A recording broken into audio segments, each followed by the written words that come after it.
ちは、カズマです。動画をご覧いただきありがとうございます。12月25日、今日は木曜日かな。時刻は昼の11時を回りました。今日はあまり天気が良くないですね。この後も確か昼過ぎから雨が降るらしいんだけれど、ただ今の時間帯は小雨というか、そんなに対して降ってはいないんで、このタイミングで一本動画を撮ろうかなと思って今こうしてカメラを回しています。久しぶりに今回これ見えますか？首元にこれワイヤレスマイクをぶら下げてるんですけれど、やっぱこれいいですね。で、現在ですね、これ市内のとある公園の東屋で、撮影していまして、で近くに車が通ってるんですよ。車が通ってるのと、あとはそこに電車が通ったりしてはいるんですけれど、このマイクがあるおかげである程度は環境音というかノイズはだいぶ軽減されるんじゃないかなって、少し減るんじゃないかなって、そんな風に思います。いつもと違ってだいぶ聞き取りやすいかもしれませんが、ちょっとこれは分かんないですね。それは別にいいとして、今日何の話をしようかについて考えていたんですけれども、今日話すテーマなんですが、飽きるまで続けること、もしくは息をするような感覚で、人生記録を残し続ける、こういったテーマを交えて話したいと思います。すべて僕個人の主観と見解に基づいて話す内容となりますので、そういう意見、そういう考えもあるんだなっていうぐらいの気軽な気持ちで聞いていただけると幸いです。それではよろしくお願いします。生粋の飽き性なんでね、めっちゃ飽きるの早いんですよ。すごい飽き性でして、昔から。ゲームとかもそうだし、何か遊ぶ時もそうだけれど、これといって長く続かない。それなりに楽しいと感じたものについては、割と長く続くんだけれど、ただそれ以外のものについては、もうやっててストレスが半端なかったり、またはやっててなんかつまんねえなって思ったものに関しては、もう即もう切る、即ストップしてしまうんですよ。飽き性であると同時にじっとしていられない性格なんで、こうして屋外で動画を撮る時もこれいくつか理由がありまして、一つは自宅で撮れない、自分の部屋でこもっていると、っていうか部屋にこもっていると集中力が湧いてこない、もしくは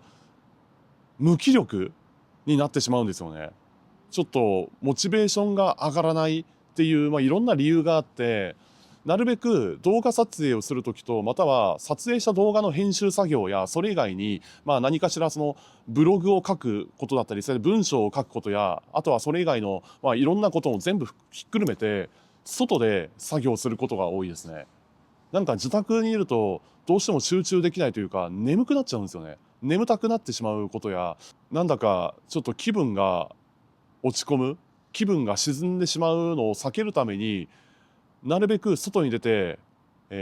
活動するようにします。活動するっていうか、外で作業することが多いですね。で、2つ目は、散歩する習慣を続けること。こうして体を動かして、で自分の健康のために歩き続けること。その散歩するその合間にこうして動画を撮ることはできないかなって、その自分自身が手掛けるコンテンツというか、そういうものを継続して、撮り続ける上では、なるべく少ない労力、少ない手間でいかに自分のペースで、一個ずつ積み上げていくか。そういうのについて考えた時、このやり方がベストなんじゃないかなと思ったんですよね。街の中心部でやるっていうよりかは、少し離れた場所、または郊外でもいいし、もしくはなんていうかな、郡部のあたり、その農村とかど田舎って言ったらちょっと言い方良くないかもしれないですけれど、なるべく人が少ないところ、通行人が少ない場所や時間帯を見計らって撮影した方がだいぶやりやすいと思うんですよね。その周囲からの目線というか、そこら辺の心理的ハードルが下がるんで、そういうのを考えれば、こういうやり方で、しかもなるべく人が少ないところで撮影する方が個人的にはやりやすいんじゃないかなってそんな風に思った次第です。日々の私生活において、またはこれまでの人生において、その時その瞬間感じたことや今考えていることや自分自身の心境について何か表に出す方法がないかなっていろいろ考えていたんですよ。この話はおそらく過去の動画でも話したかもしれませんが、初めてこの動画を見る方に向けてもう一度話してみたいなと思います。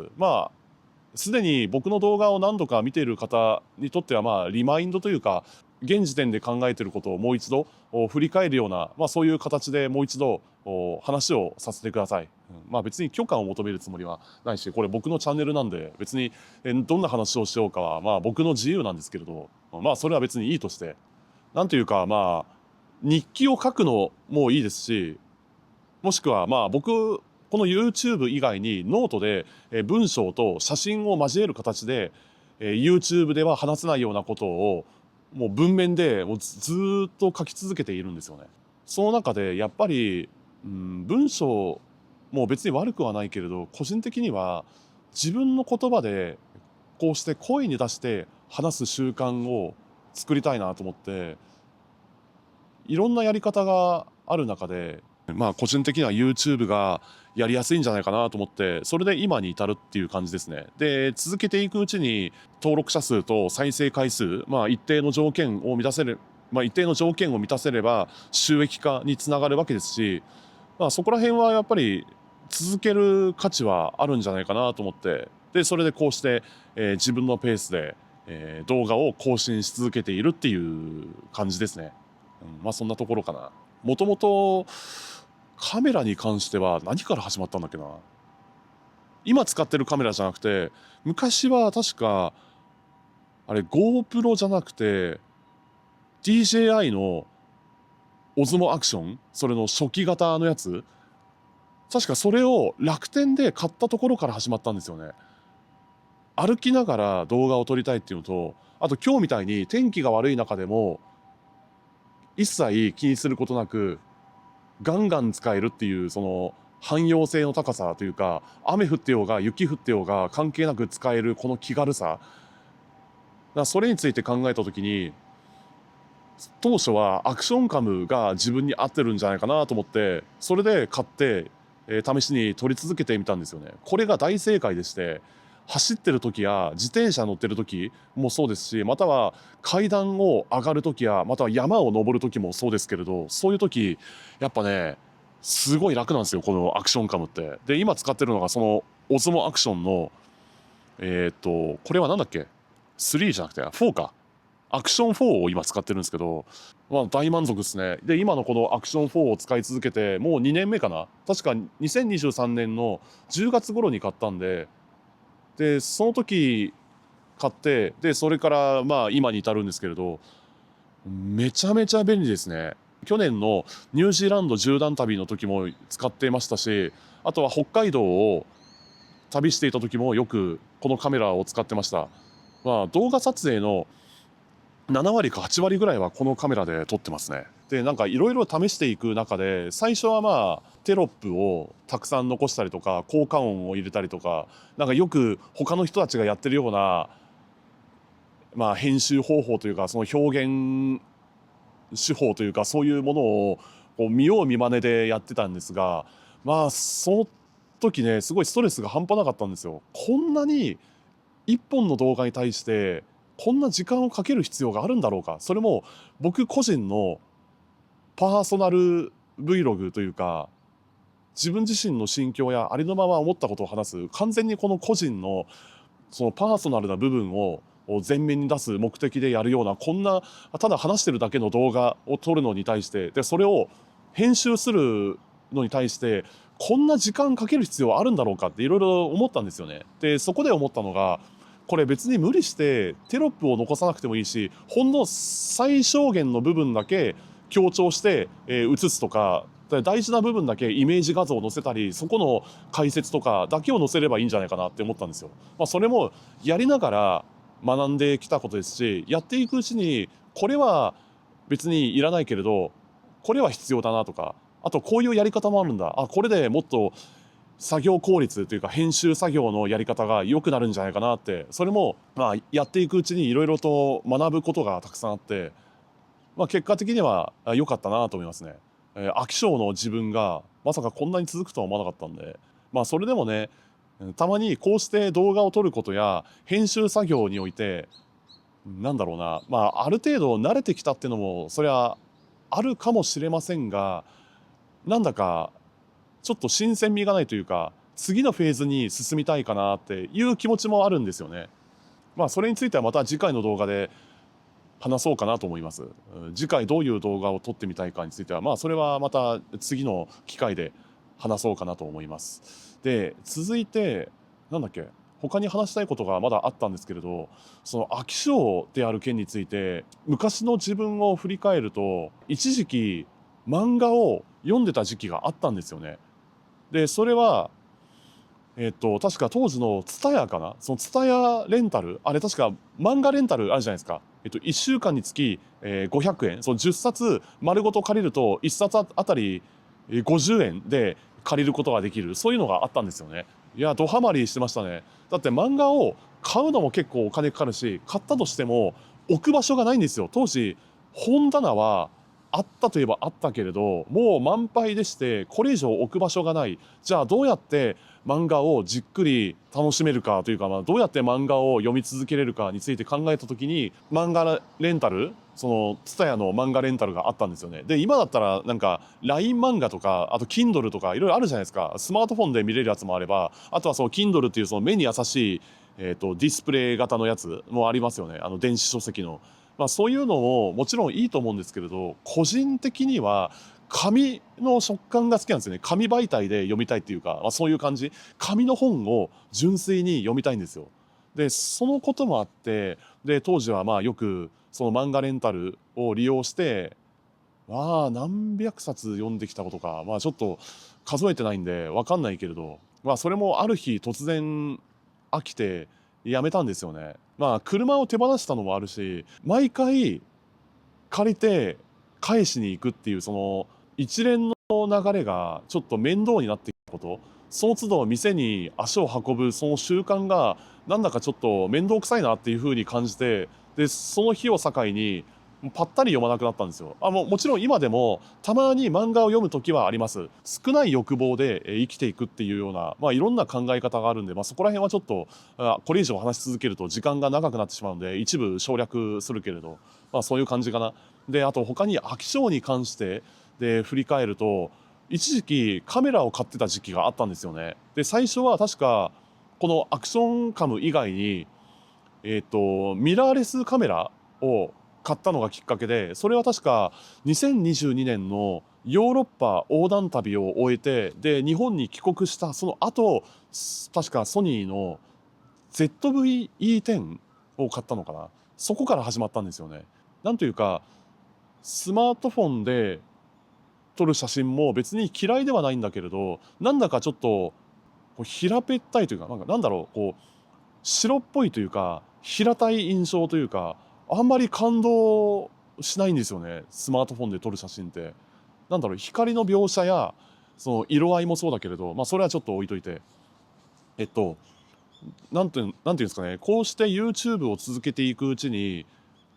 カメラのクオリティというか写真と動画のクオリティを少し上げてみたいというか、次のフェーズに進んでみたいなっていう気持ちがあって、でそれで、先ほど話したソニーの APS-C センサーの ZV-E10 を買ったのが始まりなんですよね。でそこからカメラ沼にはまってしまって、でいくつか、まあ、新しいレンズを買ったり、違うカメラを買ったりもしてみたんですよね。その後は確か ZV-E10 のその後 α6700 を買って、でそれからもっと一段階上のフルサイズセンサーのカメラが欲しい、それを使って写真と動画を撮り続けたいっていう気持ちが芽生えて、でそこからまた新たに買い替えたんですよね。α6700 からα7-4、今使っているカメラですね。で結果的には大満足ですね。なんていうか光と影の描写もそうですし、色合いとその被写体がくっきり映るところと、あとは背景のボケ感の自然な映り具合というか、これについて話し続けるとちょっとなんていうんですかね、こうマニアックな要素が入ってしまうというか、あまりこういうのはちょっと言いたくないんですけれど、それは別にいいとして、単純に自分の中ではドンピシャでしたね。フルサイズ一眼と、あとはズームレンズ1本で済むことで、これをベースにこのセットアップで幅広く撮り続けること、少ない機材、その少ないセットアップで最大の価値を作り続けること、もう自分のペースで一個ずつ積み上げていく、その過程においていろいろ試してきた結果、今のやり方がちょうどいいなと思ったんですよね。で、カメラについていろいろ試してみたんですけれど、これ以上求めすぎると、なんていうんですかね、もうエンドレスに続いてしまうっていうのが一つと、あととにかくお金がかかりすぎることで、この前確かソニーの α7-5 かな、確か α7-4 の後継機が発売されたんですけれど、この前電気屋さんに行って試しに見てみたんですよ。実機が展示されていて、でそれを手に取って試しに撮ってみたんですよね。なんていうか、その写真の写り具合というか、動画の写り具合というか、あとは細かい部分、その持った時の感触というか大きさについてもいろいろ見てみたんですけれど、確かに良かった。あれはいいですね。けれど買い替える予定はありますかって聞かれたら、ありません。だって今持ってるカメラを買ったのが去年の5月頃なんで、まだ1年数ヶ月ぐらいしか経ってないんですよ。いくら性能が上がってると言っても、どのメーカーも技術的には頭打ちというか飽和状態みたいな感じでして、そんな目立った進化を遂げていないというか、そういう風に見えてしまうんですよね、僕からすれば。で、そんなに劇的な差があるかっていうとそうでもなく、でまだ買って1年数ヶ月ぐらいしか経っていないことから、できれば一度買ったものは長く壊れるまで使い続けたいですし、本来だったらこうしてカメラに対しても写真と動画を撮り続けることに対してもすぐ飽きてしまうんじゃないかなって思ったんですが、こんな飽き性な僕でもやはり好きなことについては意外と長く続くんだなって改めて自分のことについて、再認識した瞬間でもあるんですよ。自分はこういうのをやってる時がこう幸せというふうに、こういうのをやってる時が幸せと感じるのかなとか、写真を撮っている時間または動画を撮り続けている時の自分がいかに楽しそうに過ごしているか、それについて客観的に見て、あやっぱりいろいろこう自分のペースで自分の好奇心に沿っていろいろ試してみてよかったなって、最近そんな風に思うんですよね。そんな風にね、今こうして話してる間に自分のことについて今思い浮かんだわけなんですけれど、そんなところですかね。今こうしてエンドレスにというか思いついたことをただバーって喋ってるだけですので、話している内容があっちへ行ったりこっちへ行ったりしてるかもしれませんが、これも人間味があるというか、この人間ならではのこの不完全さというか雑味というか、そこら辺もリアルな感じで見ていただけると嬉しいですね。だって人間誰しもやっぱりブームというか最近ハマっているものもあれば、途中飽きてしまうっていう、その連続、それの繰り返しだと思うんですよね。いろいろやってみた中でこれは良かったけれどこれは今一つ楽しくないというかいまいちだったなって、そういうふうに感じる人はいるでしょうし、そこら辺の好みや価値観優先順位というのは人それぞれですので、1年以内で飽きてしまう人もいればその後もずっと続けている人もいるわけですし、好きなことが1個でも2個でもあるっていうのはそれはそれですごい幸せなことですし、たとえ周りにどう思われようと自分にとって楽しいと感じることや自分の好きなことをできる限り続けること、もうそれをやるのが当たり前みたいな感覚に落とし込むところまで続けてみるといいんじゃないかなって個人的にはそう思うんですよね。まあ確かに飽きる瞬間はそれあるし、で新鮮味がない時もそれはあるかもしれないけれど、ちょっと待ってください。今ちょっと人が来たんで。最後に何かちょっと話したいことがあったようななかったような、なんか今は別に終始アドリブで喋ってるわけですので、この後どんな形で終わらせるべきか考えているんですが、特に何も浮かばないですね。ただこうして終始っていうか、こうして全編アドリブで話すことによって、その時その瞬間のそれまで気づかなかった自分自身の感情や新たなアイディア、新たな気づきと出会えるんじゃないかなと思って、それで今日に至るまでこうして動画を撮り続けているんですけれども、何事も試行錯誤というか、チャレンジあるのみというか、飽きるまで続けることで、そうすることで次のフェーズというか次のステージへと進めるんじゃないかなって内心そんな気がするんですよね。これについてはどう思うかはそれは人それぞれですし、どっちの言い分が正しくてどっちが悪いかとか、それは別にそういうことを言うつもりはないけれど、いずれにせよ、飽きるまで続けること自体は決して悪いことではないですし、むしろやってみた結果、その過程で学べることや新たに気づくことはたくさんあると思います。それは何でもそうですよ。この YouTube 以外にその写真と動画を撮り続けること、または文章を書き続けること以外に、勉強することやまたはビジネスに関連すること、もう何でもそうです。スポーツもそうですし、どんなことでも共通すると思うんですが、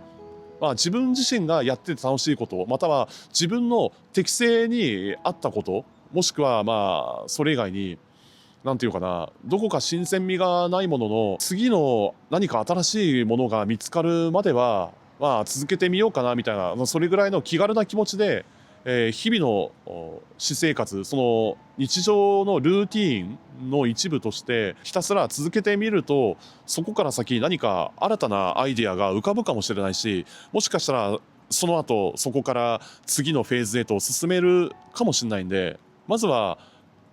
飽きるまで続けてみること、ひたすらやってみること、それが大切なんじゃないかなっていうふうに僕はそう思いますっていう感じですね。